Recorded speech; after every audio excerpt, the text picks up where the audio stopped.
ನಮಸ್ಕಾರ ಎಲ್ಲರಿಗೂ welcome back to Sagar Stories. ಮಗ ಜಸ್ಟಿನ್ ಬರ್ತಿದೆ BCCI ಕಡೆಯಿಂದ ಅಫಿಷಿಯಲ್ ಅಪ್ಡೇಟ್ 10 ಹೊಸ ಪಾಲಿಸಿಗಳನ್ನ ನಮ್ಮ BCCI ಈಚೆಗಡೆ ಬಿಟ್ಟಿದೆ. Rule change from the BCCI.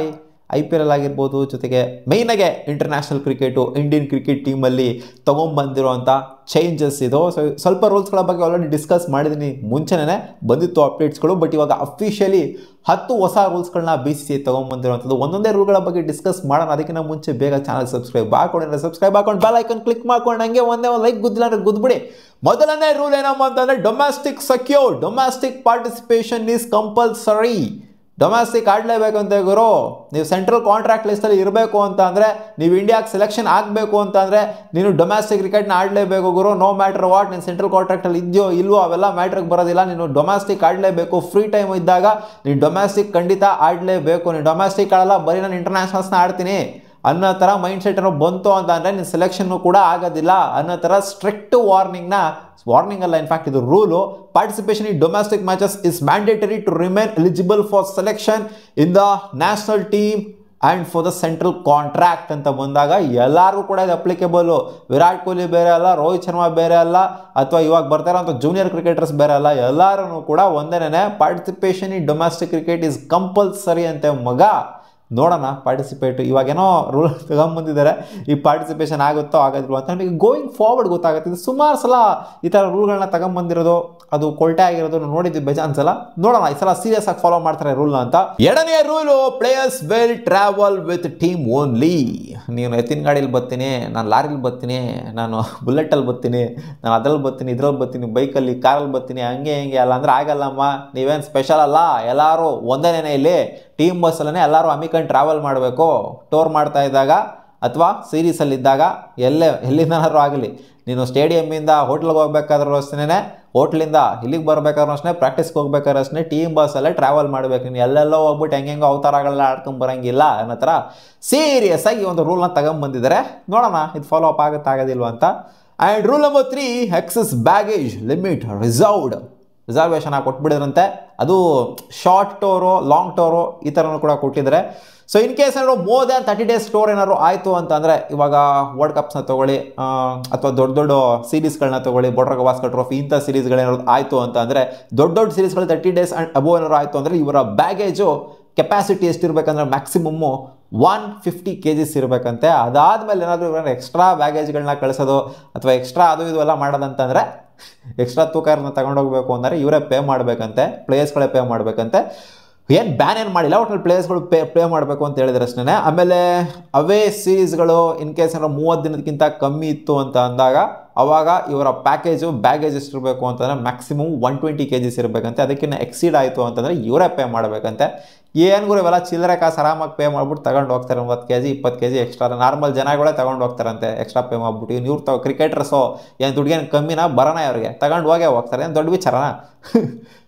Rule number 4, restriction on individual staff. ಇದು ಸಿಕ್ಕಾಪಟ್ಟೆ ಇಂಪಾರ್ಟೆಂಟ್ ಗುರು. ನಾನು ಮ್ಯಾನೇಜರ್ನ ಕರ್ಕೊಂಬತ್ತೀನಿ, ನಾನು ಬಾಡಿ ಬಿಲ್ಡರ್ನ ಕರ್ಕೊಂಬತ್ತೀನಿ, ನಾನು ಬೌನ್ಸರ್ಸ್ನ ಕರ್ಕೊಂಬತ್ತೀನಿ ಅಂದರೆ ಮ್ಯಾನೇಜರು, ಸ್ಟಾಫು ಅವರು ಇವರಲ್ಲಿ ಇರ್ತಾರಲ್ಲ, ಸೆಕ್ರೆಟರಿ ಹಂಗೆ ಹಿಂಗೆ ಅಂತ ಒಬ್ಬೊಬ್ಬ ಪ್ಲೇಯರ್ಗೆ ಇರ್ತಾರೆ. ಇವಾಗ ವಿರಾಟ್ ಕೊಹ್ಲಿ ಅವರ ಮ್ಯಾನೇಜರು, PA ಅವರು ಇವರು ಅಂತೆಲ್ಲ ಇರ್ತಾರಲ್ಲ.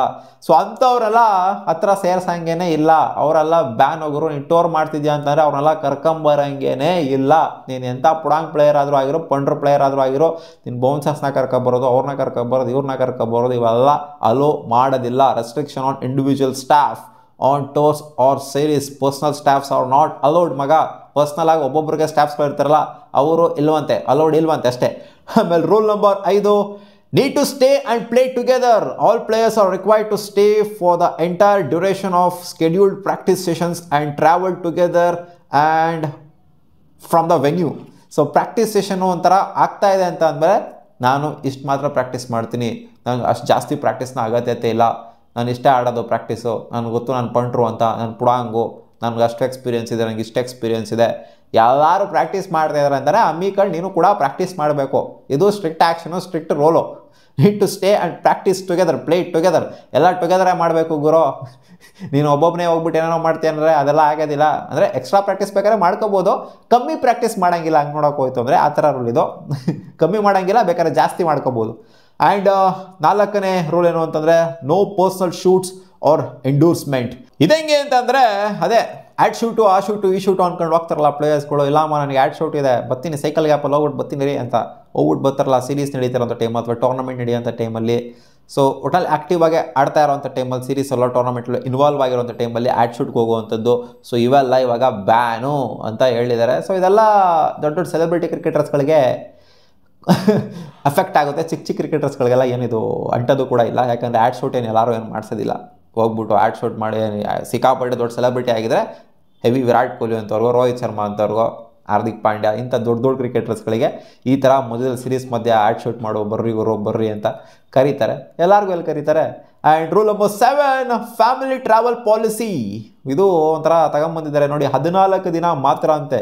ಇನ್ ಕೇಸ್ ಏನಾದ್ರು 45 ದಿನ ಟೂರ್ ಮಾಡ್ತಾ ಇದ್ದಾರೆ ಅಂತ ಅಂದರೆ ಅದರಲ್ಲಿ 14 ದಿನ, ಇದನ್ನು ಆಲ್ರೆಡಿ ಮುಂಚೆನೇ ಹೇಳಿದ್ದೀನಿ ನಿಮಗೆ, 45 ದಿನ ಟ್ರಾವೆಲ್ ಮಾಡಿದ್ರು ಅಂತಾನೆ ಮಕ್ಕಳು ಜೊತೆಗೆ ಫ್ಯಾಮಿಲಿ ಯಾರು ಬೇಕಾದ್ರೂ ನೀವು ಕರ್ಸ್ಕೋಬೋದು. 14 ದಿನ ಮಾತ್ರ ಅವರು ಇರೋವಂಥದ್ದು ಇರುತ್ತೆ 45 ದಿನ ಟೂರಲ್ಲಿ. ಅದಕ್ಕಿಂತ ಜಾಸ್ತಿ ಇರೋ ಆಗಿಲ್ಲ. ಅವ್ರನ್ನ ಕಳಿಸ್ತಾ ಇರಬೇಕಷ್ಟೇ. ಅದು ಒಂದೇ ಸಲ ಬರಬೇಕಂತವ್ರು. ಹೋಗಿ ಬಂದು 14 ದಿನದಲ್ಲಿ ಇಲ್ಲಾಗೋರು ನಾನು 2 ದಿನ ಹೋಗ್ತೀನಿ ಮತ್ತೆ ವಾಪಸ್ ಬಂದ್ಬಿಟ್ಟು ಇವ್ರ ಜೊತೆ ಇರ್ತೀನಿ ಆ ಥರ ಇಲ್ವಂತ. ಒಂದು ಸಲ ಬಂದರು ಅಂದರೆ 14 ದಿನ ಕಂಟಿನ್ಯೂಸ್ ಆಗಿರಬೇಕಂತೆ. ಹೋಗ್ಬಿಟ್ಟು ಹೋಗಿ ಬಂದು ಮಾಡ್ತೀನಿ, ಇವೆಲ್ಲ ಇಲ್ಲ ಸೀನು. ಸೊ ಇದರಲ್ಲೂ ಕೂಡ ಒಂಥರ ರೆಸ್ಟ್ರಿಕ್ಷನ್ ಇಟ್ಟಿದ್ದಾರೆ. ಅಲ್ಲಾಗೋರು ಇವ್ರು ಇದನ್ನೆಲ್ಲ ಯಾರು ಮ್ಯಾನೇಜ್ ಮಾಡ್ತಾರೆ ಅಂತ ಗೊತ್ತಾಗ್ತಿಲ್ಲ ನನಗೆ. ನೀವು ಫ್ಯಾಮಿಲಿಯವ್ರು ಕರ್ಕೊಂಬಂದಿದ್ದಾರೆ ಇವಾಗ, ಹೋಗಿ ಬಂದು ಮಾಡೋಂಗಿಲ್ಲ, ಒಂದೇ ಕಡೆ ಇರಬೇಕು ನೀವು ಅಂತ ಮೇಂಟೈನ್ ಮಾಡೋದಿದೆಯಲ್ಲ. ಈ ರೂಲ್ಸ್ಗಳನ್ನ ಸೀರಿಯಸ್ ಆಗಿ ಮೇಂಟೈನ್ ಮಾಡೋದಿದೆಯಲ್ಲ. ಚಿಲ್ಡ್ರನ್ ರೂಲ್ಸ್ ಅಂತ ಸುಮಾರು ಜನ ಹೇಳಿದ್ರು ಎಕ್ಸ್ ಕ್ರಿಕೆಟರ್ಸ್, ಇವೆಲ್ಲ ಏನು ಗುರು ಇವೆಲ್ಲ ಮ್ಯಾಟ್ರ್ ಆಗಲ್ಲ ಅಂತ ಹೇಳಿದ್ದಾರೆ. ಬಟ್ ಇದನ್ನು ಮೇಂಟೈನ್ ಮಾಡೋದಿದೆಯಲ್ಲ, ಈ ರೂಲ್ಸ್ನ ತಗೋಬರೋ ದೊಡ್ಡ ವಿಚಾರ ಅಲ್ಲ, ಇದನ್ನ ಮೇಂಟೈನ್ ಮಾಡೋದಿದೆಯಲ್ಲ ಇದು ದೊಡ್ಡ ವಿಚಾರ. Rule number 8 no early home coming. Series ಮುಗೀತು, ಬೇಗ ನಾನು ಓಡಬೇಕು, ಸೀರೀಸ್ ಮುಗಿದು ಅವತ್ತೇ ನಾನು ಓಡಬೇಕು ಎಮರ್ಜೆನ್ಸಿ ಅಂತ. ಸೊ ಒಂದೇ ಸಲ ಟಕ್ಕನಂಗೆ ಓಡೋವಂಥದ್ದು ಪ್ಲೇಯರು ಒಬ್ಬರೇ ಓಡೋವಂಥದ್ದು. ಸೊ ಇವೆಲ್ಲ ಮಾಡೋಂಗಿಲ್ಲ, ಏನು ರೀಸನ್ ಇಲ್ದಂಗೆ ಮಾಡೋಂಗಿಲ್ಲ. ರೀಸನ್ ಇತ್ತು ಅಂದರೆ ಮಾಡ್ಬೋದು, ಏನು ರೀಸನ್ ಚಿಲ್ಲರೆ ರೀಸನ್ಸ್ಗಳಿಗೆಲ್ಲ ಮಾಡೋಗಿಲ್ಲ. ಅಗ್ರೆಸಿವ್ ಆಗಿ ಹೋಗಬೇಕು ಅಂತ. ಇನ್ ಕೇಸ್ ಏನಾದ್ರು ಟೋರು ಒಂದು ಪ್ಲ್ಯಾನ್ ಆಗಿರುತ್ತೆ, ಆ ಟೋರ್ ಮಧ್ಯದಲ್ಲೇ ಡಿಸ್ಕಂಟಿನ್ಯೂ ಏನೋ ಆಗ್ಬಿಡುತ್ತೆ ಅಚಾನಕ್ಕಾಗಿ, ಅವಾಗ ಪಟ್ಟನ ಓಡಾಗ್ಬಿಡ್ಬೇಕು ನಾನು ಅನ್ನೋಂಥದ್ದೆಲ್ಲ ಇಲ್ಲ. ಟೀಮ್ ಯಾವಾಗ ಒಟ್ಟಿಗೆ ಎಲ್ಲ ಸೇರಿ ನಿರ್ಧಾರ ಮಾಡ್ತಾರೋ ಆವಾಗಲೇ ಹೋಗಬೇಕು ಎಲ್ಲ ಪ್ಲೇಯರ್ಸ್ಗಳೂ ಕೂಡ ಅಂತ ಆಗಿದೆ. ಇದೆಲ್ಲ ಇನ್ನೇನು ಮ್ಯಾಟ್ರಿಗೆ ಬರೋದಿಲ್ಲ. ಇದು ಅಂಥದ್ದೇನು ಅಂಥ ಹೆವಿ ರೂಲ್ ಏನಲ್ಲ. ಇದು ಡಿಸಿಪ್ಲಿನರಿ ಆ್ಯಕ್ಷನ್ ಟೇಕನ್ ಅಂತ ಇವರು. ಇಲ್ಲಿ ವಿಶೇಷವಾಗಿ ಏನು ಅಂತಂದರೆ ಇವಾಗ ರಿಟೆನ್ಷನ್ ಅಮೌಂಟ್ ಏನಿರುತ್ತೆ ಆಪ್ಷನಲ್ಲಿ ತೊಗೊಂಡಿರುವಂಥ ಅಮೌಂಟ್, ಇದು IPLಗೂ ಕೂಡ ಎಫೆಕ್ಟ್ ಆಗುತ್ತಿದ್ದು. IPLಗೂ ಕೂಡ ಇಂಪ್ಯಾಕ್ಟ್ ಆಗುತ್ತೆ. BCCI conducted tournaments, all BCCI conducted tournaments, Syed Mushtaq Ali ಆಗಿರಲಿ, ವಿಜಯ್ ಹಜಾರೆ, ರಣಜಿ ಟ್ರೋಫಿ ಆ್ಯಂಡ್ ಇರಾನಿ ಅದು ಇದು ಎಲ್ಲ ಬರ್ತಾವಲ್ಲ. ಸೊ ಅದಕ್ಕೆಲ್ಲನೂ ಕೂಡ ಇದು ಇಂಪ್ಲಿಮೆಂಟ್ ಆಗುತ್ತೆ. ಆ್ಯಂಡ್ IPLಗೂ ಕೂಡ ಇದು ಇಂಪ್ಲಿಮೆಂಟ್ ಆಗುತ್ತೆ.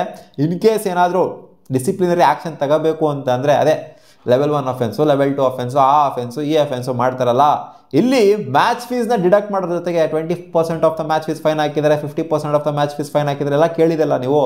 ಸೊ ಇವಾಗ ಡಿಡಕ್ಷನ್ ಆನ್ ರಿಟೆನ್ಷನ್ ಅಮೌಂಟ್, ಇವಾಗ ಪ್ಲೇಯರ್ನ ಪರ್ಚೇಸ್ ಮಾಡಿರ್ತಾರಲ್ಲ, ಆಪ್ಷನಲ್ಲಿ ಪರ್ಚೇಸ್ ಮಾಡಿರ್ತಾರಲ್ಲ ಅಥವಾ ರಿಟರ್ನ್ ಆಗಿರ್ತಾರಲ್ಲ, ಅದರಲ್ಲೂ ಕೂಡ ಏನೋ ಡಿಡಕ್ಟ್ ಮಾಡ್ತಾರಂತೆ ಇವರು.